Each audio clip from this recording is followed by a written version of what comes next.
تم دونوں لانچ کو جلد از جلد کسی قریبی ساحل پر لے جانے کی کوشش کرو۔ میں نے لانچ چلانے والوں کو ہدایت دینے کے بعد لڑکیوں کو مخاطب کیا، تم سب میرا ہاتھ بٹاؤ، زخمی لڑکی کو بینچ سمیت اٹھا کر رہائشی کیبن میں لے چلو، فرسٹ ایڈ کا سامان بھی لے لو۔ اب تم سب آزاد ہو اور ساحل پر پہنچنے کے بعد تم سب کو اپنی مرضی کی راہ اختیار کرنے کی آزادی حاصل ہوگی۔ میں نرسنگ سے واقف ہوں، ایک دبلی پتلی خوبصورت سی لڑکی نے شکستہ انگریزی میں پیشکش کی۔ اس کا لہجہ اس کے فرانسیسی ہونے کی چغلی کھا رہا تھا۔ انجن روم والی راہداری کے آخری سرے پر ایک دوسرے کے برابر میں 4 آرام دہ کیبن بنے تھے، جہاں خوردنوش کی اشیاء سے لے کر مختلف شرابوں اور سگریٹوں کی ہر آسائش میسر تھی۔ احمد اپنے قدموں پر چل کر اس کیبن تک آیا جہاں کیتھی کو نرم کاؤچ پر ڈال دیا گیا تھا۔ 5 لڑکیوں کو برابر والے کیبنوں میں محدود رہ کر آرام کی اجازت دے کر میں کیتھی کی ادھڑی ہوئی پنڈلی کی طرف متوجہ ہو گیا۔ نرسنگ میں مہارت رکھنے والی فرینچ لڑکی نے پھرتی سے کپڑا وغیرہ کاٹ کر زخم کا جائزہ لینا چاہا تو کیتھی تڑپ کر چیخ اٹھی اور پھر بے ہوش ہو گئی۔ اس کی پنڈلی کی ہڈی قطعی طور پر 2 حصوں میں منقسم ہو چکی تھی اور گھٹنے کی طرف سے سہارا دے کر پنڈلی اٹھانے کی کوشش میں اس کا پنجے والا رخ بدستور نیچے لٹکا رہا، جبکہ ٹوٹی ہوئی ہڈی کے نوکیلے کنارے کھلے ہوئے زخم کے علاوہ بچنے والی کھال میں بھی ابھر آئے تھے۔ ہم زخم صاف کرنے کے علاوہ کچھ بھی نہیں کر سکیں گے، فرینچ لڑکی نے مایوسانہ لہجے میں کہا۔ ہڈی بہت بری طرح ٹوٹی ہے، احمد متفکرانہ لہجے میں بولا۔ مجھے افسوس ہے کہ میرے ہاتھوں تم بھی زخمی ہو گئے، سیتا نے پہلی بار معذرت آمیز لہجے میں احمد سے کہا۔ یہ تو ہوتا ہی رہتا ہے، اندھے مقابلوں میں دوست اور دشمن کی تمیز نہیں رہتی۔ ہو سکتا ہے تم گولی چلانے میں تامل کرتی تو اضطراری طور پر میں فائر کر بیٹھتا۔ تم عظیم ہو۔ زخم جلدی بھر جائے گا، خوشی اس بات کی ہے کہ میرے اندازے کے برعکس شانے کی ہڈی نہیں ٹوٹی۔ میں فرینچ لڑکی کے ہمراہ کیتھی کا زخم صاف کرنے میں مصروف تھا کہ معمن اس نے مجھے گیلے لباس کا خیال دلایا اور مجھے فوراً ہی سردی کا احساس ہونے لگا۔ احمد کے اصرار پر مجھے فوری طور پر کیبن میں موجود لباسوں میں سے انتخاب کرنا پڑا۔ مجبوری کے تحت سیتا کے لیے بھی ایک مردانہ پتلون اور جیکٹ ہی لینی پڑی اور ہم دونوں نے باری باری کیبن سے ملحقہ باتھ روم میں بدن خشک کر کے لباس تبدیل کر لیے۔ اس دوران میں فرینچ لڑکی نے کیتھی کا زخم صاف کر کے کھلا چھوڑ دیا کیونکہ وقت گزر جانے کے باعث خون بہنا بند ہو چکا تھا۔ وہ کیتھی کو بے ہوش ہونے کے باوجود خواب آور انجیکشن دینا چاہتی تھی، لیکن سیتا نے اسے روک دیا۔ احمد نے بھی اس کی تائید کی۔ ان دونوں کا خیال تھا کہ کیتھی کو زبردستی سلائے رکھنا مناسب نہیں تھا، لہٰذا لڑکی نے درد دور کرنے والی دوا کا انجیکشن دینے پر اکتفا کیا۔ اسی وقت لانچ حرکت میں آ گئی۔ ہمیں قریب ترین ساحل کے بجائے کسی معروف بندرگاہ کا رخ کرنا چاہیے تاکہ کیتھی کو فوری طور پر طبی امداد مل سکے۔ تمہارا خیال درست ہے احمد، لیکن کسی بھی بندرگاہ کے حکام لانچ پر موجود لاشوں اور تصادم کے دوسرے آثار کو آسانی سے نظر انداز نہیں کریں گے اور پھر ہم سب زیر حراست ہوں گے۔ لاشیں تو خیر ابھی سمندر میں پھینکی جا سکتی ہیں، لیکن لانچ پر بکھرے ہوئے ناکارہ خولوں اور فائرنگ کے سوراخوں کو چھپانا ناممکن ہے۔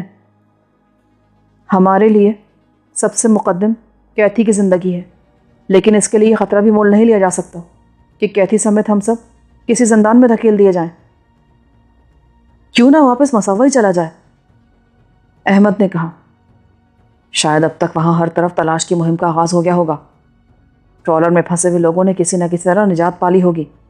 وہ سب محض پولید ہے اور انہوں نے اب تک پولیس وغیرہ سے رجوع بھی کر لیا ہوگا۔ تم ٹھیک کہہ رہے ہو، بلکہ یہ امکان بھی ہے کہ T3 نے خود اپنے محکمے کو ادھر متوجہ کر دیا ہو۔ ہم لوگوں کے نکل جانے کے بعد وہ علاقہ T3 کے لیے اپنی اہمیت کھو بیٹھا ہے۔ اور اوکیف کو بھی نہ بھولو، اس سے کیا خطرہ ہے؟ وہ موٹر بوٹ میں فرار ہوا تھا، ہو سکتا ہے کمک لے کر واپس لوٹ پڑے۔ وہ اتنی آسانی سے ہتھیار ڈالنے والوں میں سے نہیں تھا احمد۔ اپنی دانست میں وہ کوسٹل گارڈ سے شکست کھا کر بھاگا ہے۔ قانون سے ہارنے والوں میں دیدہ دلیری کی اتنی جرات نہیں ہوتی۔ تم یہ بھول رہے ہو کہ اس نے کوسٹل گارڈز کے سربراہ جنرل ہیلیفاس کا تحقیر آمیز لہجے میں تذکرہ کیا تھا۔ میں نے اسے یاد دلایا۔ واپس پہنچتے ہی اس نے اپنے تنخواہ دار جنرل کو نیند سے بیدار کر کے ساری کہانی سنائی ہوگی۔ اوہ، یہ پہلو تو میں بھول ہی گیا تھا۔ اگر اپنے اور جنرل کے مراسم کے بارے میں اس نے جھوٹ نہیں بولا تو کچھ عجب نہیں کہ جنرل کسی ہیلی کاپٹر میں خود ہمارے سروں پر آن پہنچے۔ تم دونوں بلا وجہ اپنا دماغ کھپا رہے ہو۔ سیتا نے پہلی مرتبہ پر اعتماد لہجے میں دخل اندازی کی۔ ایک مورچے پر کامیاب ہونے کے بعد بھی وہیں جمے رہنا حماقت ہے۔ ہمیں جلد از جلد اس لان سے چھٹکارا حاصل کرنا چاہیے۔ سیتا نے ایک فقرے میں پوری جنگی حکمت عملی بیان کر دی تھی۔ میں نے اپنی جگہ چھوڑ دی۔ تم دونوں یہیں رکو، میں انجن روم میں جا رہا ہوں۔ برابر والے کیبنوں میں سے لڑکیوں کے بولنے کی آوازیں سنائی دے رہی تھیں۔ بدترین حالات سے گزرنے کے بعد رفتہ رفتہ ان کا اعتماد بحال ہو رہا تھا۔ میں انجن روم میں پہنچا تو وہ دونوں پورے انہماک سے اپنے کام میں مصروف تھے۔ میری آواز سن کر وہ چونک پڑے۔ اس وقت ہماری پوزیشن کیا ہے؟ چند سیکنڈ کے لیے وہ دونوں لاگ شیٹ کی طرف متوجہ ہوئے۔ پھر ایک بولا، ہم لوگ مسوا سے تقریباً 100 میل دور بین الاقوامی سمندر میں جنوب مشرق کی طرف سفر کر رہے ہیں۔ قریب ترین ساحل کتنی دور ہے؟ شمالی یمن، سنا کے جنوب کا ویران ریگستانی ساحل شاید 1.5-2 گھنٹے میں آ جائے۔ اپنا رخ فوراً ادھر پھیر لو۔ ہم عدن کی طرف جانا چاہتے تھے۔ اوکیف کی واپسی کا خطرہ ہے۔ تم نے ہمارا ساتھ دے کر اپنی بے مثال شرافت کا ثبوت دیا ہے، اور میں نہیں چاہتا کہ ہماری بربادی کے ساتھ ہی تم دوبارہ اوکیف کی غلامی میں پہنچ جاؤ۔ پھر ہم کھلے سمندر کے بجائے یمن کی بحری حدود میں داخل ہو جاتے ہیں تاکہ اوکیف کے لیے کوئی کارروائی آسان نہ رہے۔ مجھے شبہ ہے اوکیف ایتھوپیا کے کوسٹل گارڈز ہی سے مدد لے گا۔ وہ لوگ سب کچھ کر گزریں گے لیکن کسی دوسرے ملک کی بحری حدود کی خلاف ورزی نہیں کریں گے۔ میں نے پوری صورتحال واضح کر دی ہے، اب فیصلہ تمہارے اختیار میں ہے۔ قریب ترین ساحل ہی ہمیں مصائب سے بچا سکتا ہے۔ وہ دونوں لانچ کے کنٹرول پینل پر مصروف ہو گئے۔ میں واپس لوٹا تو کیتھی ہوش میں آ چکی تھی اور کاؤچ پر ہی لیٹے لیٹے اسکاچ سے شغل کر رہی تھی۔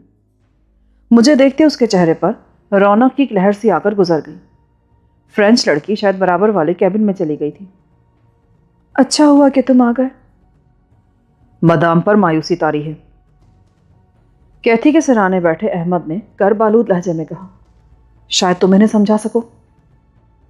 تم باہر جاؤ گے احمد، کچھ دیر کے لیے صحیح۔ کیتھی نے اس کی طرف نگاہیں گھما کر دھیمے لہجے میں کہا، اور وہ بے بسی سے میری طرف دیکھتا ہوا باہر چلا گیا۔ یہ عورت میرے لیے بڑی عجیب ثابت ہو رہی ہے۔ احمد کے جانے کے بعد کیتھی کے سامنے اسٹول پر بیٹھی ہوئی سیتا نے کہا۔ عجیب؟ شاید تمہیں معلوم نہ ہو کہ میں صفدر کو اپنے دل کی گہرائیوں سے چاہتی ہوں۔ میرا سانس سینے میں پھنسنے لگا۔ کیتھی براہ راست سیتا سے مخاطب ہو گئی تھی۔ میں بھی ایک عورت ہوں کیتھی، اور عورت کی نگاہوں کے مفہوم سے پوری طرح آشنا ہوں۔ سیتا کا لہجہ سپاٹ تھا۔ یہ کیا بحث چھڑ دی تم دونوں نے؟ میں نے وہ موضوع ختم کرنا چاہا لیکن کیتھی نے میری بات کاٹ دی۔ مجھے بولنے دو صفدر، میں یہ بوجھ سینے پر لے کر مرنا نہیں چاہتی۔ تم زندہ رہو گی۔ سیتا نے جذبات سے آری مگر مضبوط لہجے میں کہا۔ صفدر نے مجھے بتایا ہے کہ تم نے اپنی زندگی داؤ پر لگا کر مجھ تک پہنچنے میں اس کی رہنمائی کی ہے۔ معذور زندگی، مجھے اس سے کوئی دلچسپی نہیں۔ اگر تمہاری ٹانگ ضائع ہو گئی تو اس کا بہترین متبادل ہر قیمت پر تمہیں فراہم کیا جائے گا۔ سیتا کے لہجے میں ہمدردی عود کر آئی۔ ٹانگیں تو دونوں بھی کاٹ دی جائیں تو مجھے ملال نہیں ہوگا۔ زندگی تو بس جذبوں کا نام ہے، اور اگر انسان زندگی کے سب سے بڑے جذبے سے محروم ہو جائے تو اس کی زندگی محض ایک بوجھ بن کر رہ جاتی ہے۔ کھل کر بات کرو کیتھی۔ مجھے معلوم ہے کہ صفدر مجھے کبھی نہیں اپنا سکے گا۔ لو، مجھے گولی مار لو۔ سیتا نے اسٹول سے اتر کر ایک طرف رکھا ہوا ریوالور کیتھی کی طرف بڑھا دیا۔ کیتھی نے ریوالور لے کر اپنے سینے پر رکھ لیا۔ خود بھاڑنا ہوتا تو شاید صفدر یہاں نہ ہوتا۔ میں مقدر کی جنگ ہاری ہوں۔ میں نے نیک نیتی کے ساتھ تمہاری تلاش میں صفدر کا ساتھ دیا، لیکن ہر وقت میری یہ تمنا رہی کہ تم مر جاؤ یا مار دی جاؤ، اور صفدر تمہاری موت کے بعد اپنے آنسو میرے دامن میں ڈال دے۔ لیکن تم جیت گئی۔ تمہیں یہ باتیں زیب نہیں دیتی کہتی؟ اپنی گفتگو سے تم اپنے احسانات کو دھندلا رہی ہو، جو زندگی بھر میرا اور سیتا کا سر تمہارے سامنے خم رکھیں گے۔ میں نے کوئی احسان نہیں کیا، میں تو اپنی دانش میں تمہیں سیتا کی لاش کی طرف لا رہی تھی، مگر یہ مقدر کی دھنی ہے، موت کے سایوں کو فریب دیتی ہوئی تمہاری پناہ میں پہنچ ہی گئی۔ تو اب اپنا خواب پورا کر لو، مار دو مجھے گولی۔ سیتا کا لہجہ سرد اور بے رحمانہ تھا، وہ پل کے جھپکائے بغیر کیتھی کو گھورے جا رہی تھی۔ یہ تم نے اچھا کیا کہ مجھے یہ ریوالور دے دیا۔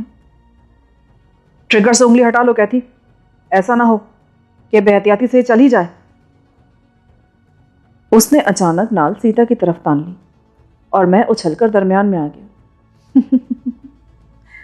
فکر نہ کرو، میں اسے نہیں ماروں گی، میں سمجھ چکی ہوں کہ اس کے بغیر تم ادھورے رہ جاؤ گے۔ اس نے ریوالور اپنے سینے پر رکھ لیا اور احمد کو آواز دی۔ وہ شاید دروازے ہی سے لگا کھڑا تھا۔ کیتھی کی آواز بلند ہوتی وہ اندر گھس آیا۔ یہ کیا ہو رہا ہے مدام؟ یہ سراسر دیوانگی ہے۔ تو تم نے سب کچھ سن لیا، حالانکہ میں نے تمہیں رازداری کے خیال سے باہر بھیجا تھا۔ احمد نے سر جھکا لیا۔ سر اٹھاؤ احمد، کیتھی کی آواز میں نہ جانے کہاں سے تحکم سمٹ آیا۔ احمد نے بوکھلا کر اس کی طرف دیکھا اور کیتھی نے ریوالور کی نال اپنی کن پٹی پر رکھ لی۔ میرے اور احمد کے ساتھ ہی سیتا بھی اس کی طرف لپکی، لیکن اس نے میری طرف دیکھتے ہوئے ٹریگر دبا دیا۔ دھماکے کے ساتھ ہی کیتھی مائر کا بدن تڑپنے لگا۔ فائر کے بعد اس کے منہ سے کوئی چیخ نہیں نکلی۔ ہم تینوں سر جھکائے دم بخود کھڑے کیتھی مائر کا دردناک انجام دیکھتے رہے، اور جو ہی اس کا جسم ساکت ہوا، احمد سر جھکا کر تیز رفتاری کے ساتھ باہر نکل گیا۔ میری آنکھوں کے گوشوں میں تیزی سے نمی پھیلتی جا رہی تھی۔ سیتا نے شاید دانستہ میری طرف سے نگاہیں پھیر لی تھیں۔ کاؤ چند ہی ثانیوں میں کیتھی کے خون سے تر ہو گیا۔ اس کی آنکھیں کھلی رہ گئی تھیں، جنہیں سیتا نے ہی پپوٹوں میں چھپا دی اور اس کی لاش پر چادر ڈال دی۔ فائر کی آواز نے برابر میں موجود لڑکیوں کو بھی بوکھلا دی، مگر ان میں سے فرینچ کے سوا ہمارے کیبن تک آنے کی ہمت کوئی نہ کر سکی۔ اوہ مائی گاڈ! کیتھی کے چادر میں چھپے جسم کو دیکھتے ہی اس کے منہ سے آواز نکلی اور وہ تیورا کر فرش پر ڈھیر ہو گئی۔ تم یہیں ٹھہرو، میں احمد کو دیکھتا ہوں، کہیں وہ بھی کوئی حماقت نہ کر گزرے۔ یہ کہہ کر میں کیبن سے باہر نکل گیا۔ احمد کا کیتھی سے کوئی خصوصی تعلق نہیں تھا، لیکن ایک بار جذباتی بھنور کا شکار ہو جانے کے بعد معقول ترین آدمی سے بھی بدترین حماقتیں سرزد ہو جاتی ہیں، لہٰذا میں احمد کو اس وقت ایک لمحے کے لیے بھی اکیلا نہیں چھوڑنا چاہتا تھا۔ انجن روم والے اس حادثے سے بے خبر تھے۔ وہاں اس قدر شور تھا کہ فائر کی موہوم سی آواز کو انہوں نے توجہ کے قابل بھی نہیں سمجھا ہوگا، لیکن میں نے انہیں بتا دیا کہ پنڈلی کی تکلیف سے پریشان ہو کر ہماری ساتھی لڑکی نے خودکشی کر لی تھی۔ وہ دونوں محض رسمی انداز میں اظہار افسوس کر کے رہ گئے۔ نچلے حصے میں ناکامی کے بعد میں عرشے پر پہنچا تو احمد سرد ہواؤں سے بے نیاز ایک چوبی پیٹی پر بیٹھا سگریٹ پھونک رہا تھا۔ یہاں کیا کر رہے ہو؟ تم جاؤ، میں پرسکون ہو کر لوٹ آؤں گا۔ پریشان ہو؟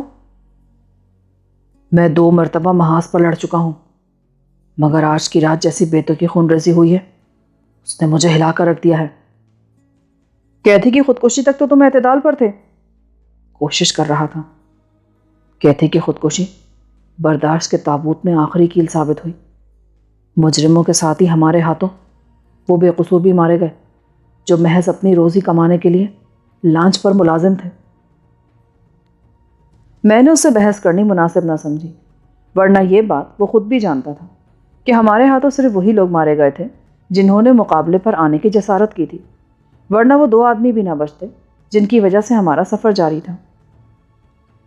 ہمیں لانچ پر موجود لاشیں سمندر میں ڈالنی ہیں، ساحل ویران ہو یا آباد، ہر صورت میں ہمیں احتیاطی اقدامات کر لینے چاہیے۔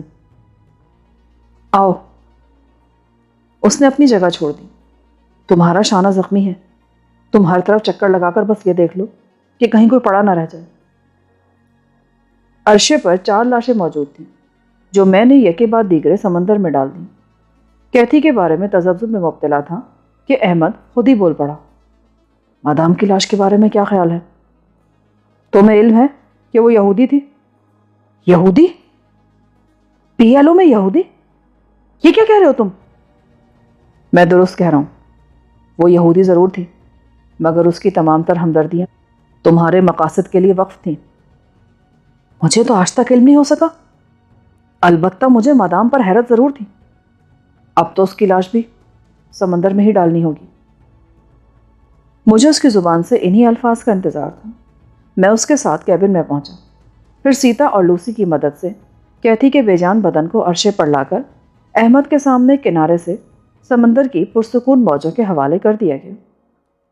ہم سب کے لیے کیتھی کی موت اس قدر تاثر انگیز تھی، اس کی لاش سمندر برد کرنے کے بعد بھی ہم لوگ کئی منٹ تک ریلنگ کے کنارے خاموش کھڑے رہے۔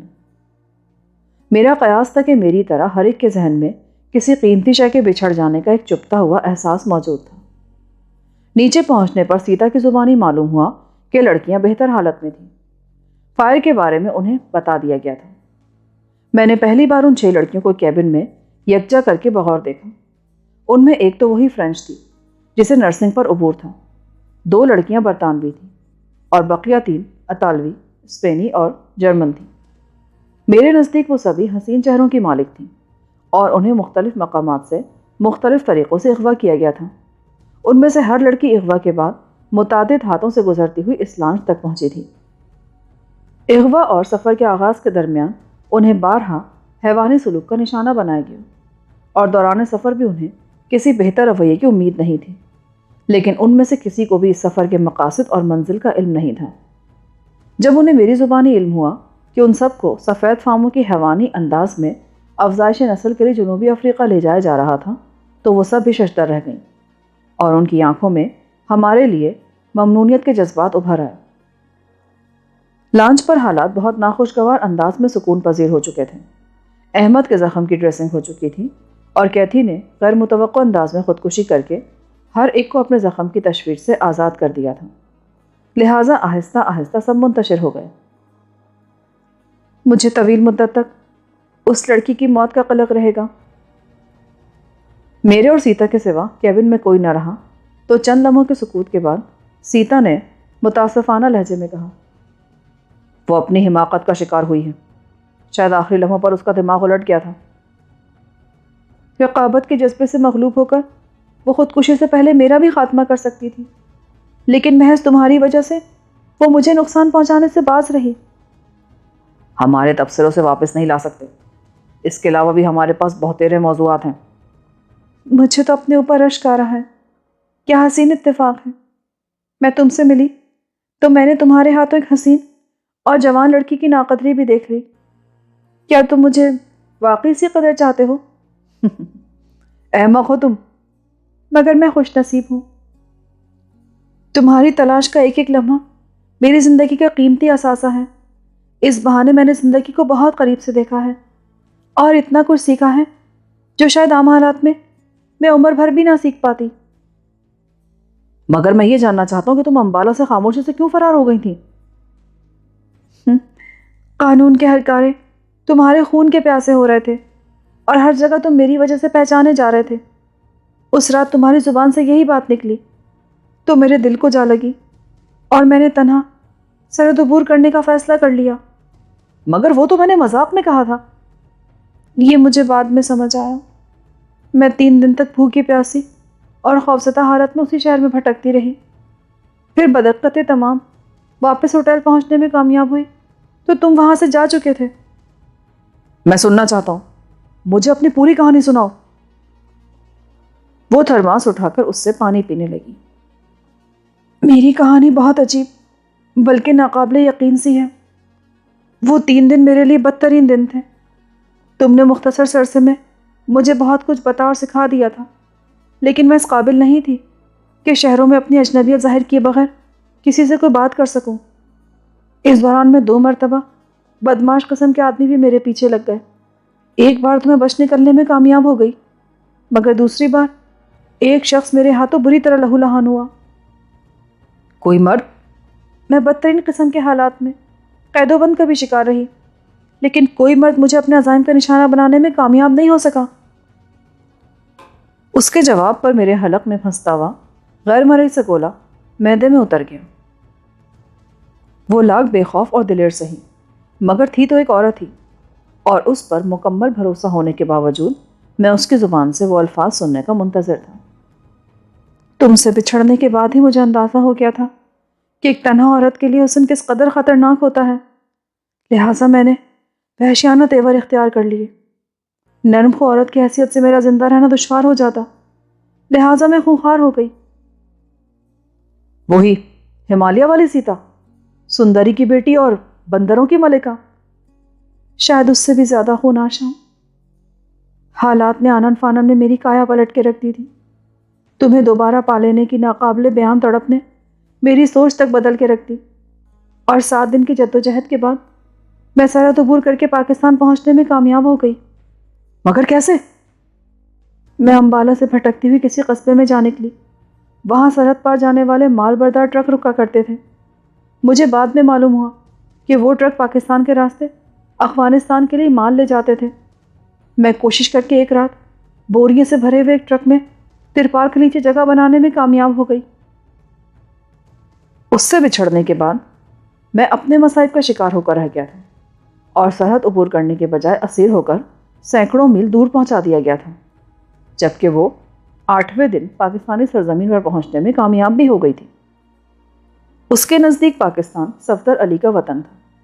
میں نے ہمالیہ سے امبالہ تک کے سفر میں اپنے چھوٹے سے گھر اور پرسکون زندگی کے حوالے سے سیتا کو پاکستان کے بارے میں بہت سی کہانیاں سنائی تھیں، اور سیتا کے دل میں اس سرزمین کے لیے عقیدت اور محبت کے جذبات پیدا ہو چکے تھے۔ لیکن پاکستان میں سیتا کا پہلا تجربہ بہت دل شکن تھا۔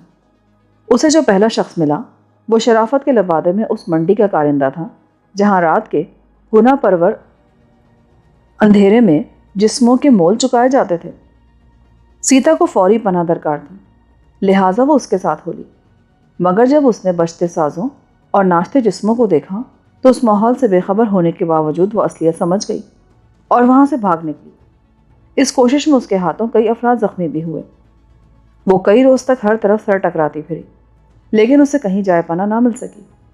شکم پوری کے لیے اسے چھوٹی موٹی چوریوں کا ارتکاب بھی کرنا پڑا۔ پھر وہ بنجاروں کی ٹولی سے جا ٹکرائی، کیونکہ اسے ان میں اپنی دلچسپی کا سامان نظر آیا تھا۔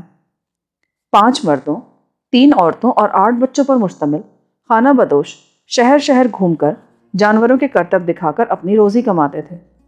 بھالو، کتے اور بکری سے تو سیتا کو کوئی شغف نہ تھا، لیکن وہ 2 بندروں سے بہترے کام لے سکتی تھی۔ بنجاروں کی ٹولی نے سیتا کو فوری طور پر قبول نہیں کیا۔ عورتیں خصوصاً اس سے بدظن نظر آ رہی تھیں، مگر جب سیتا کے اشاروں اور آوازوں پر بندروں نے مسرت آمیز آواز میں اس سے مذاکرات شروع کیے تو بنجارے حیران رہ گئے، اور سیتا نے رہائش و روزگار کا بندوبست کر لیا۔ نگر نگر میں تماشے دکھاتے وہ لوگ کافی عرصے بعد کراچی بھی جا پہنچے، جہاں عام دنوں میں وہ لوگ آبادیوں میں گھوم پھر کر تماشے دکھاتے اور چھٹی والے دنوں میں شہر کے تفریحی مقامات پر اپنے ڈیرے جما کر لوگوں کو محظوظ کرتے۔ پھر بندروں کے ساتھ سیتا کی مفاہمت کا مظاہرہ کسی اخباری نمائندے نے بھی دیکھ لیا، اور اس نے اپنے اخبار میں سیتا کا تصویری انٹرویو شائع کر دیا۔ سیتا نے اپنی پچھلی زندگی کے بارے میں ایک لفظ بھی نہ بتایا۔ انٹرویو کی تشہیر کے بعد ایک نجی کلب کے منتظمین نے سیتا سے رابطہ قائم کیا، اور ان کی دعوت پر سیتا نے ایک محدود اجتماع کے سامنے بندروں کے مہیر العقول کمالات دکھائے۔ اس مظاہرے کے خاتمے پر ایک بڑے ہوٹل کے مالک نے سیتا کو بھاری مشاہرے پر ملازمت کی پیشکش کی، جسے سیتا نے ٹھکرا دیا، کیونکہ وہ شخص سیتا کو ایک رقاصہ کے طور پر متعارف کرانا چاہتا تھا۔ اس کے علاوہ سیتا کو بنجاروں کے ساتھ ملک بھر میں گھومنے کی آزادی تھی، اور اسے یہ امید تھی کہ اس طرح وہ کسی نہ کسی روز مجھے پالے گی۔ اس نے ان جاہل بنجاروں میں خود کو ہمیشہ محفوظ محسوس کیا۔ کرخت خد و خال والے وہ میلے کچیلے اور قدآور مرد اسے عزت کی نگاہ سے دیکھتے تھے، جبکہ اس ٹولی سے باہر تقریباً ہر مرد کی نگاہ میں سیتا کو گھناؤنی چبھن محسوس ہوتی تھی۔ اور پھر ایک روز کلفٹن کی آبادی میں خوبصورت مکانات کے عقب میں پھیلے ہوئے ویران اور ناہموار ریتیلے میدان میں 2 سرخ و سفید غیر ملکی لڑکے ان خانہ بدوشوں کے جھونپڑے پر آن پہنچے۔ ڈوبتے سورج کے دھندلکے میں ہر ایک نے ان لڑکوں کو اشتباہ آمیز نظروں سے دیکھا۔ میلے کچیلے بچنوں نے گھیر لیا۔ انہوں نے آتے ہی سیتا کے بارے میں سوال کیا، اور ان پر جمی ہوئی مردانہ نگاہوں میں قہر کے شعلے بھڑک اٹھے۔ ایک بنجارے کا تلخ جواب کانوں میں پڑتے ہی سیتا جھوپڑے سے نکل آئی۔ ہم آوارہ نہیں ہیں۔ ان میں سے ایک نے ٹوٹی پھوٹی اردو میں مشتعل بنجاروں کے سامنے وضاحت کرتے ہوئے کہا، ہمیں سیتا سے بس چند باتیں کرنی ہیں، چلے جاؤ۔ آمو نامی نوجوان فضا میں ہاتھ اٹھا کر دھاڑا، ہماری عزت سے نہ کھیلو۔ سفید پوشوں کو ان پھٹے ہوئے جھونپڑوں پر دیکھ کر لوگ نہ جانے کیا کچھ سوچنے لگتے ہیں۔ ٹھہر جاؤ آمو۔ سیتا نے اسے روکا اور آگے بڑھ گئی۔ وہ دونوں غیر ملکی سیتا کی تیز نگاہوں کا سامنا کرتے ہی سٹ پٹا گئے۔ کرو، کیا بات کرنی ہے؟ وہ غرائی، ہم فلسطینی ہیں، تمہارے ملک میں تعلیم حاصل کرنے آئے ہیں۔ تو پھر میں کیا کروں؟ بندروں کو سدھانے کے بارے میں تمہاری مہارت ہمیں یہاں تک لائی ہے۔ ہم بمشکل اس ٹھکانے کا سراغ لگا سکے ہیں۔ مگر کیوں؟ تم صفدر علی کو جانتی ہو؟ اس کا سوال سنتے سیتا تڑپ اٹھی اور اس نے بڑھ کر دونوں ہاتھوں سے سوال کرنے والے کا گریبان تھام لیا۔ ہاں جانتی ہوں۔ کہاں ہے وہ؟ تم اسے کیسے جانتے ہو؟ وہ یہاں سے ہزاروں میل دور کسی اور ملک میں ہے۔ تم چاہو تو تمہیں وہاں بھیجنے کا بندوبست کیا جا سکتا ہے۔ سیتا نے گریبان چھوڑا اور اشتباہ آمیز نظروں سے انہیں گھورنے لگی۔ اس بات کا کیا ثبوت ہے کہ تم سچ بول رہے ہو؟ کچھ بھی نہیں۔ ان میں سے ایک نے سادگی سے اعتراف کیا، PLO کی ہدایت پر ہر طرف تمہاری تلاش کی مہم جاری ہے۔ اس وقت سیتا کے لیے ان باتوں کو سمجھنا ناممکن تھا۔ وہ دونوں اسے بمشکل تمام فلسطینی تنظیم کے بارے میں سمجھا سکے، اور اسی دوران میں سیتا کو ان کے لب و لہجے سے ان کی صداقت کا یقین آ گیا۔ سیتا ان کے ہمراہ اسی وقت روانہ ہو گئی۔ خانہ بدوشوں کے لیے وہ سب ناقابل فہم تھا۔ سیتا اپنے رویے سے ان کے دلوں میں گھر کر چکی تھی۔ اس کی روانگی پر وہ سبھی دل گرفتہ سے ہو گئے۔ ریتیلے ٹیلوں کے پار پختہ گلی کے کنارے ان لڑکوں کی کار موجود تھی جس میں وہ سیتا کو لے کر شہر کی طرف چلے۔ اس سفر کا اختتام حبیب بریقیتی نامی ایک فلسطینی نوجوان کے مکان پر ہوا جو ٹیپو سلطان روڈ پر ایک بنگلے میں مقیم تھا۔ سیتا کے ساتھ ان تینوں کا رویہ احترام آمیز تھا۔ تھوڑی دیر بعد سیتا کو لانے والے واپس چلے گئے اور حبیب سیتا کو روانگی کے مختلف مراحل سے آگاہ کرنے لگا۔ 3 روز سیتا کے سفری کاغذات کی تیاری میں صرف ہوئے اور چوتھے روز حبیب نے اس کے ہمراہ شہر چھوڑ دیا۔ آغاز سفر سے پہلے حبیب کے ماں پر سیتا نے زندگی میں پہلی بار جینز اور جیکٹ زیب تن کی، اور وہ لباس اسے ایسا پسند آیا کہ بعد میں اس نے ہمیشہ اسی کے استعمال کو ترجیح دی۔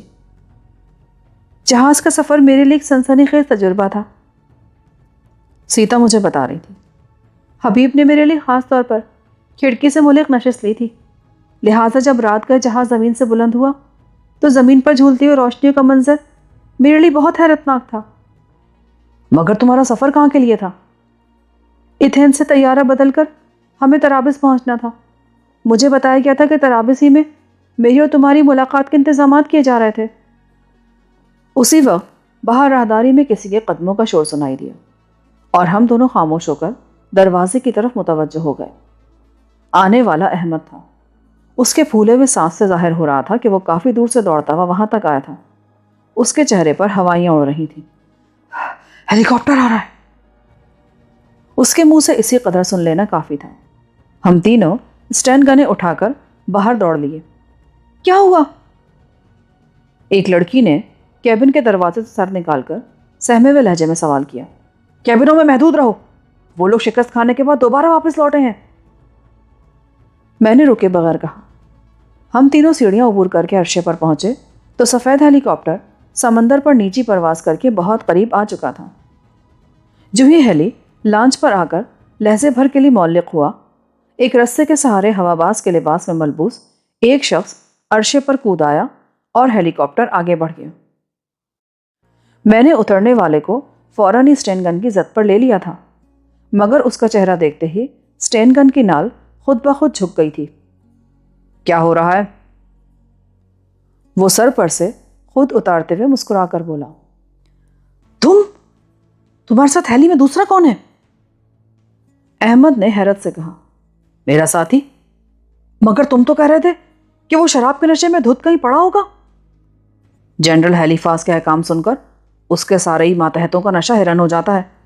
ہم اس وقت خصوصی گشت پر ہیں، کھل کر بتاؤ، تمہارے موم میں ہماری سمجھ سے بالا تر ہیں۔ میں نے کہا، تھوڑی دیر پہلے اسٹیشن کمانڈر کو جنرل ہیلی فاس کا فون ملا۔ جنرل کو شکایت تھی کہ ہم سے ملتے جلتے کسی ہیلی کاپٹر سے اس کے ایک دوست کی لانچ پر زبردست حملہ کیا گیا اور لانچ کو چھین لیا گیا۔ تم سے ملتا جلتا ہیلی کاپٹر؟ ہاں۔ بیچارہ جنرل نے یقین ہی نہیں کر سکا کہ حملے میں اس کا اپنا ہیلی کاپٹر ملوث تھا۔ تمہارا خیال درست ثابت ہوا، اوکیف یہاں سے فرار ہو کر سیدھا جنرل کے پاس ہی پہنچا ہوگا۔ احمد نے مجھے مخاطب ہو کر کہا، اوکیف؟ تو کیا یہ لانچ اسی کی ہے؟ T3 نے حیرت زدہ لہجے میں پوچھا۔ میں نے اس بات پہ اپنے سر کو جنبش دی۔ وہ ایک پورٹ ہول سے فرار ہونے میں کامیاب ہو گیا، ورنہ اس وقت وہ ہمارا قیدی ہوتا۔ پھر تو یہ معاملہ تول کھینچے گا۔ اس خاتون کا کیا رہا جس کے لیے سارے پاپڑ بیلے جا رہے تھے؟ میں نے سیتا کی طرف اشارہ کیا، پھر اس کے قریب جا کر بولا، تمہیں پریشان ہونے کی ضرورت نہیں ہے، جنرل نے خود ہی تمہیں راہ سجھا دی ہے، تم واپس جا کر اسے کوئی بھی من گھڑت کہانی سنا سکتے ہو۔ سب سے بہتر تو یہ ہوتا کہ میں اسے لانچ کے ویران ہونے کی خبر دیتا، اس دوران میں تم قریب ترین ساحل پر لانچ سے چھٹکارا حاصل کر لیتے، مگر اب عرشے پر میرا ساتھی تم تینوں کو دیکھ چکا ہے، کیا تمہارے ساتھی کو خریدا نہیں جا سکتا؟ میں نے پوچھا۔ میرا تجربہ ہے کہ شرابی کبھی اعتماد کے قابل نہیں ہوتا، وہ فی الحال رضامند ہو بھی جائے گا مگر کسی بھی لمحے راز فاش کر دے گا۔ پھر تم کیا کرو گے؟ میں واپسی میں سوچوں گا، مگر تم جلد از جلد لانچ سے اپنا پیچھا چھڑاؤ۔ اس نے دور منڈلاتے ہوئے ہیلی کی طرف ہاتھ ہلاتے ہوئے کہا، ہو سکتا ہے جنرل اوکیف کے ہمراہ خود لانچ کا جائزہ لینے کا فیصلہ کر لے، وہ خود بھی ہوا باز ہے۔ آنے دو اسے، ہم کسی بھی لمحے شمالی یمن کی بحری حدود میں داخل ہو سکتے ہیں، اگر وہ شامت کا مارا آ ہی گیا تو زندہ واپس نہیں لوٹ سکے گا، تم بے فکر ہو کر واپس چلے جاؤ۔ تمہارے ہیلی میں کسی تیسرے کی گنجائش ہے کیا؟ سیتا نے اچانک پوچھا۔ نہیں، مگر کس لیے؟ احمد کا شانہ بری طرح زخمی ہے، اگر اسے فوری طور پر لے جایا جا سکو تو بہتر ہوگا۔ چلو، سیٹ نہیں مل سکے گی، لیکن میں تمہیں ایتھوپیا کے ساحل پر کسی ویران کھاڑیوں میں اتار دوں گا کہیں پر۔ اور تمہارا ساتھی؟ احمد نے پوچھا۔ اسے دیکھ لیا جائے گا، میرے نزدیک تمہارے زخموں کی دیکھ بھال زیادہ ضروری ہے، تمہارے داہنے شانے پر بہت ورم ہے۔ ورم نہیں ہے، لباس کے نیچے میرے شانے پر پٹیاں بندھی ہیں، تم سوچ لو، میں تو تمہیں لے جانے کے لیے تیار ہوں۔ میرا زخم اتنا خطرناک نہیں ہے، تم کوئی خطرہ نہ مول لو، میں اپنی دیکھ بھال کر سکتا ہوں۔ احمد نے قدرے توقف سے کہا۔ T3 کا سفید ہیلی کاپٹر خطرناک انداز میں ہوتا مار کر لانچ پر آیا، اس سے ایک رسہ نیچے جھول رہا تھا۔ T3 ماہرانہ انداز میں رسہ تھام کر اوپر چڑھتا چلا گیا اور ہیلی کاپٹر واپس اسی طرف پرواز کر گیا جدھر سے نمودار ہوا تھا۔